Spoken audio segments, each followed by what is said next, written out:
الذي جعل في السماء بروجا وجعل فيها سراجا وقمرا منيرا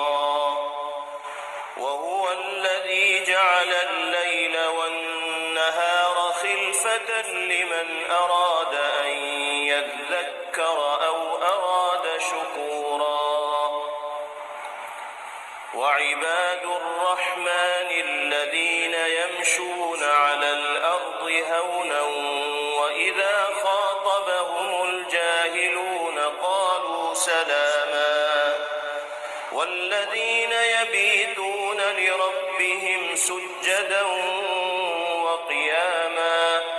والذين يقولون ربنا اصرف عنا عذاب جهنم إن عذابها كان غراما إنها ساءت مستقرا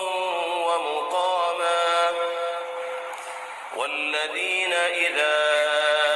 أنفقوا لم يسرفوا ولم يقتروا وكان بين ذلك قواما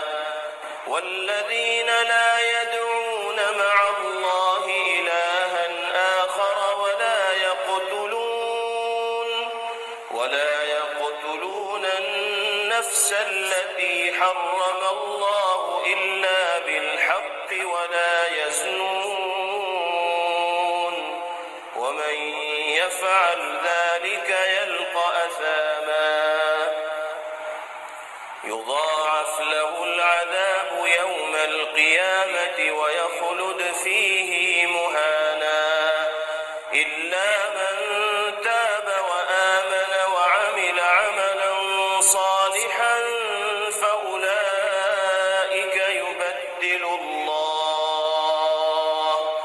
فأولئك يبدل الله سيئاتهم حسنات وكان الله غفورا رحيما ومن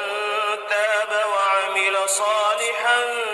فإنه يتوب إلى الله متابا والذين لا يشهدون الزور وإذا مروا باللغو مروا كراما والذين إذا ذكروا بآيات ربهم لم يخروا عليها صما وعميانا والذين يقولون ربنا هب لنا من أزواجنا وذرياتنا قرة أعين واجعلنا للمتقين إماما أولئك يجزون الغرفة بما صبروا ويلقون فيها تحية وسلاما خالدين فيها حسنت مستقرا ومقاما قل ما يعبأ بكم ربي لولا دعاؤكم فقد كذبتم فسوف يكون لزاما صدق الله العظيم.